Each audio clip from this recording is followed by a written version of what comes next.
আজকে বিকেলবেলা আমাদের কাছে একটা ইনফরমেশন আসলো যে চন্দ্রপুর যে আমাদের এখানে আইএসবিটি আছে, এখানে দু তিনজন সন্দেহজনক লোকের গতিবিধি দেখা গেছে।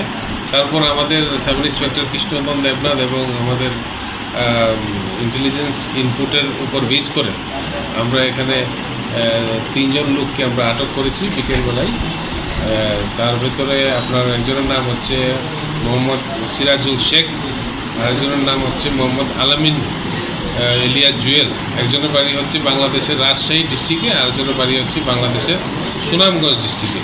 আর তাদের সঙ্গে ওই আলামিনের সঙ্গে একজন মহিলাও ছিল, তার নাম হচ্ছে ফাতিমা বেগম, সেও ওই জায়গাতেই সুনামগঞ্জ ডিস্ট্রিক্ট বাংলাদেশ ওই জায়গাতে পারে। তারা অবৈধভাবে ভারতে প্রবেশ করেছিল এবং তাদের কাছে কোনো ধরনের ভ্যালিড ডকুমেন্ট ছিল না। তার জন্য আমরা তাদেরকে আটক করে আমরা যে প্রভিশনের দরকার সেই প্রভিশন অনুযায়ী লিগেল অ্যাকশন নেওয়া। কী উদ্দেশ্যে তারা এসেছিল? তাদেরকে ইন্টারোগেশন করা হচ্ছে, ইন্টারোগেশন করলে পুরোটা বের হয়ে আসবে। ভারতে প্রবেশ করেছে সমস্ত জিনিসগুলি আমরা ইন্টারোগেশন করছি।